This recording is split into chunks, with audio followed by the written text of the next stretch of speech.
સુરત શહેરના ડિંડોલી વિસ્તારમાં ગેરકાયદે ચાલતા પાણીના ટેન્કરને લઈને અકસ્માતની ઘટના બનતા રહી જવા પામી છે.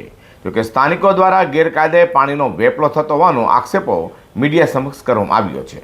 સુરતના ડિંડોલી વિસ્તારના માનસી રેસિડેન્સી પાસે પાણીના ટેન્કર કારણે એક મોટો અકસ્માત થતાં ટળ્યો છે. સ્થાનિકોએ ગંભીર આક્ષેપ કર્યા છે કે અહીં ગેરકાયદે રીતે ભૂગર્ભ જળ કાઢીને ટેન્કર મારફતે વેચાણ કરાઈ રહ્યું છે. દિવસ રાત પાણી ભરેલા ટેન્કરોની અવરજવરથી રસ્તાઓ પર પાણી થઈ ગયા છે, જેને કારણે રાહદારીઓને ભારે મુશ્કેલી પડે છે. વારંવાર ફરિયાદો કરાઈ હોવા છતાં પણ બોરવેલ માલિકો સામે કોઈ જ કાર્યવાહી કરાતી નથી. આજે એક બાળકનો અકસ્માત ટળી ગયો, પરંતુ ભવિષ્યમાં કોઈ મોટી દુર્ઘટના સર્જાય તે પહેલા પ્રશાસને તાત્કાલિક નોંધ લેવા સ્થાનિકોએ આગ્રહ કર્યો છે. मेरा नाम रविंद्र पाल सिंह मानसी रेजिडेंसी सिया पाटिया स्टेट डिंडोली का रहवासी हूँ। यहाँ पे कुछ समय तीन से 3.5 महीने पहले से कंटिन्यू यहाँ पे हर 2 मिनट के बाद एक पानी का टैंकर निकल रहा है, जिससे आने जाने वाली पब्लिक को बहुत परेशानी हो रही है। हमारी मानसी रेजिडेंसी की तरफ से Surat police commissioner, SMC commissioner, Dindoli police चौकी को एप्लीकेशन दे चुके हैं हम लोग कि इसको बंद किया जाए, क्योंकि पानी निकालना अनलीगल है।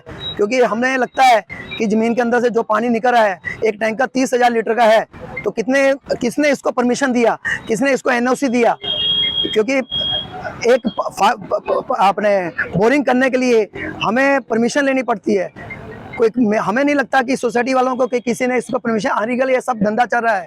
सो हमारी तो गुजारिश है कि इसको बंद किया जाए। कि हमारे यहाँ पे जो लोग निकल रहे हैं मानसी रेजिडेंसी के, ये दुर्घटना के शिकार हो रहे हैं। आज भी एक दुर्घटना होते होते बची है। हम तो चाहते हैं कि हमारी जो सरकार है, जो हमारी पुलिस प्रशासन है, कब जागेगा?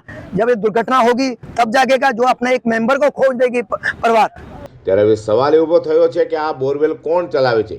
ભૂગર્ભ જળ કાઢવાની મંજૂરી કોને આપી છે? શું આ કામગીરી ખાણ ખનીજ વિભાગ, આરોગ્ય વિભાગ અને કલેક્ટરની મંજૂરીથી થઈ રહી છે? શું કાયદા મુજબ ભૂગર્ભ જળ કાઢવામાં આવી રહ્યું છે કે પછી પોતાની સ્વાર્થ સાધના માટે મન ફાવે તેટલું પાણી કાઢી અપરાધ કરાઈ રહ્યો છે? હવે કાર્યવાહી થશે કે નહીં અને કોણ કરશે તે જોવાનું રહ્યું.